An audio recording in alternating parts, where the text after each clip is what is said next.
newslink.co.in एका क्लिकवर रहा अपडेट।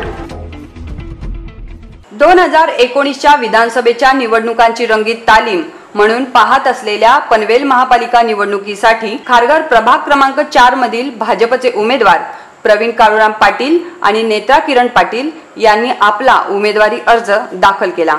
यावेळी प्रवीण पाटील आणि नेत्रा पाटील यांच्या समर्थकांनी एकच गर्दी केली होती। सुमारे 4.25 लाख मतदार असलेल्या पनवेल महापालिकेत 20 प्रभागांमधून 78 सदस्य निवडून दिले जाणार आहेत।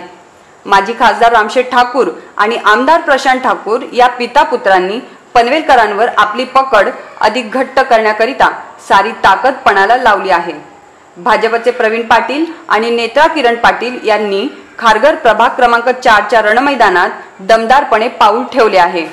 त्यांना पाठिंबा दर्शवण्यासाठी ठिकठिकाणाहून नागरिकांनी प्रचंड प्रमाणात गर्दी केली होती। मी प्रवीण काळूराम पाटील, आज मी बीजेपी कडून उमेदवारी अर्ज दाखल केला आहे। येत्या 24 तारखेला मला भरघोस मताने विजयी करा हीच जनतेकडे मी विनंती करतो। जो विश्वास माननीय आमदार प्रशांत ठाकूरांचा जो विश्वास माझ्यावर दाखवलेला आहे तो सार्थ ठरवेन मी। नक्कीच कमळच फुलणार महानगरपालिकेवर।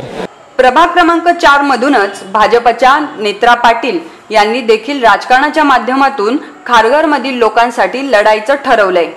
खारघरच्या भाजपा कार्यालयापासून भाजपचे झेंडे फडकवत फटाक्यांच्या आतिषबाजीसह आणि ढोल ताशांच्या गजरामध्ये ही रॅली काढण्यात आली होती। ठिकठिकाणी खारघरकरांचे स्वागत स्वीकारत संपूर्ण खारघर गावात रॅली काढत हा लवाजमा टिळक महाराष्ट्र विद्यापीठात दाखल झाला। अर्ज दाखल केल्यानंतर भाजपचे प्रवीण पाटील आणि नेत्रा पाटील हे आता प्रत्येक इमारती आणि चाळीत जाऊन तिथल्या रहिवाशांच्या समस्या जाणून घेत आहेत। हर्षल बदाने पाटील सह cameraman Dinesh Tupe, Kharghar, news link.